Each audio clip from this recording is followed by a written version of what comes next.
Good evening and welcome back to another episode of The Longing, where today we are going to be continuing to read the Iliad by Homer.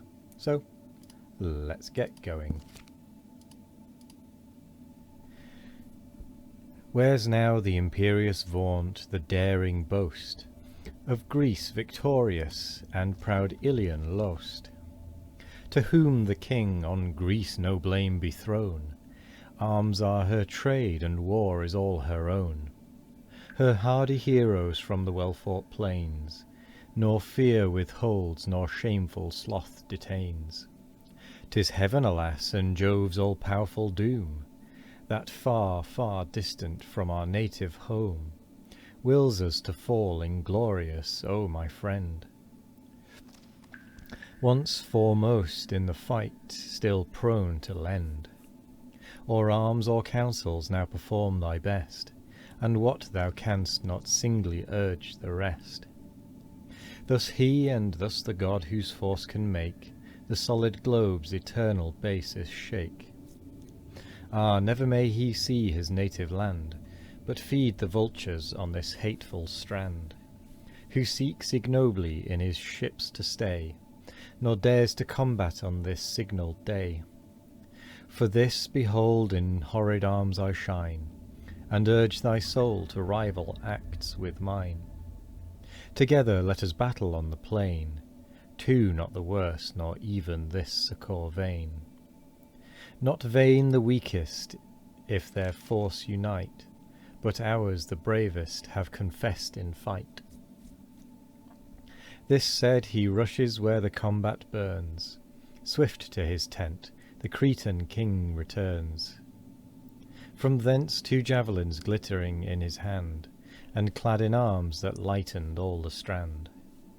Fierce on the foe the impetuous hero drove, like lightning bursting from the arm of Jove, which to pale man the wrath of heaven declares, or terrifies the offending world with wars.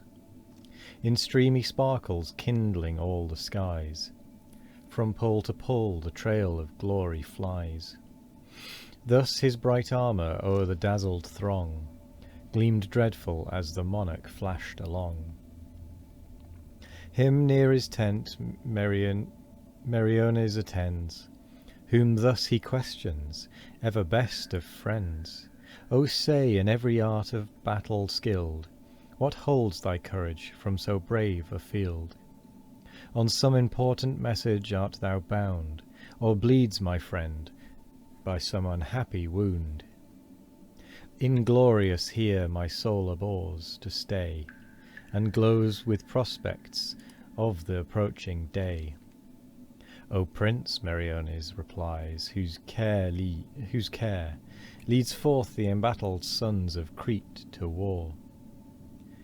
This speaks my grief, this headless lance I wield, the rest lies rooted in a Trojan shield. To whom the Cretan, enter and receive the wanted weapons those my tent can give. Don't know why I said it like that. Spears I have store, and Trojan lances all, that shed a lustre round the illuminated wall. Though I, disdainful of the distant war, nor trust the dart, nor aim the uncertain spear, yet hand to hand I fight and spoil the slain, and thence these trophies and these arms I gain. Enter and see on heaps the helmets rolled, and high-hung spears and shields that flame with gold. Nor vain, said Merion, are our martial toils, we too can boast of no ignoble spoils. But those my ship contains whence distant far, I fight conspicuous in the van of war. What need I more, if any Greek there be, who knows not Merion? I appeal to thee. To this Idomeneus, and I've never said it the same twice. To this Idomeneus the fields of fight have proved thy valour and unconquered might, and were some ambush for the foes designed, even there thy courage would not lag behind. In that sharp service singled from the rest, the fear of each, or valour stands confessed. No force, no firmness the pale coward shows. He shifts his place, his colour comes and goes. A dropping sweat creeps cold on every part. Against his bosom beats his quivering heart. Terror and death in his wild eyeballs stare. With chattering teeth he stands and stiffening hair, and looks a bloodless image of despair. Not so the brave, still dauntless, still the same.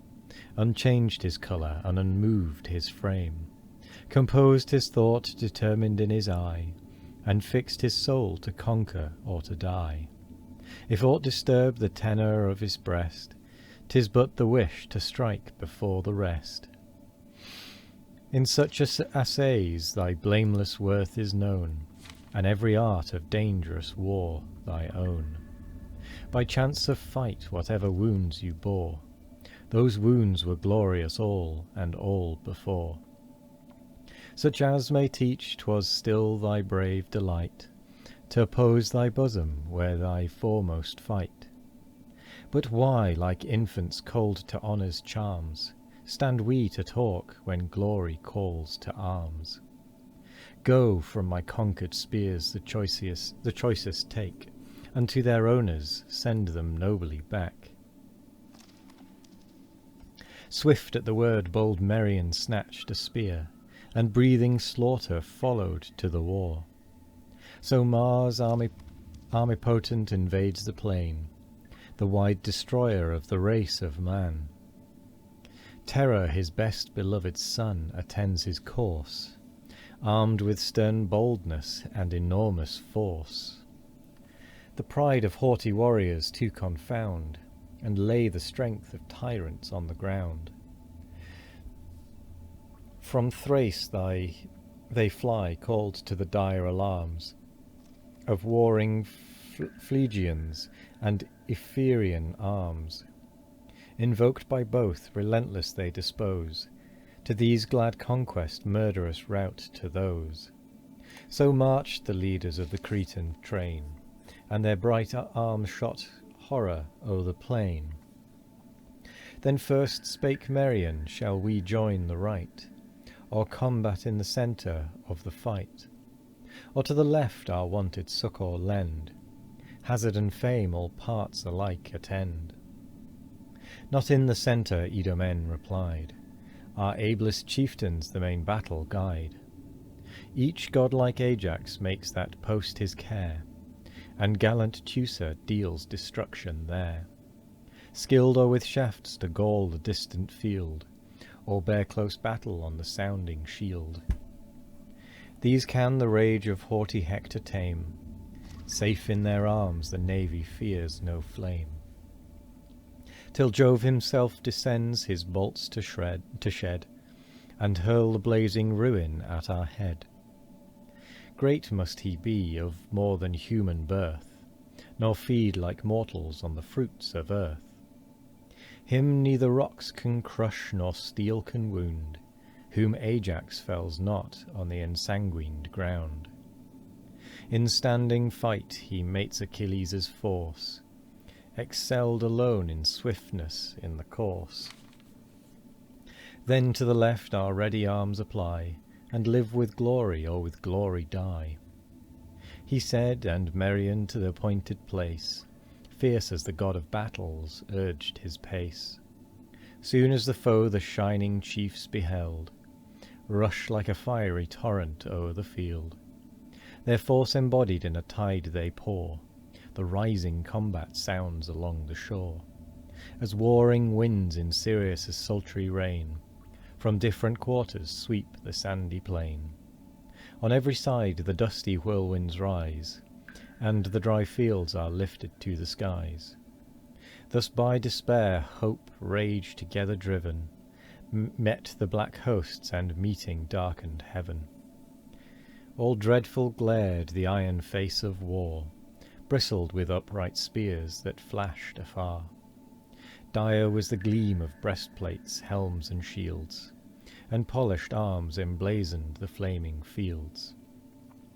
Tremendous scene that general horror gave, but touched with joy the bosoms of the brave. And with that, we come to the end of the episode. So I will say thank you very much for joining me today. I hope you all have a wonderful morning, evening, afternoon, or night. No matter what time of day it is, I hope you all have a wonderful one of it. And as always, we will be back tomorrow for more of The Longing. Goodbye.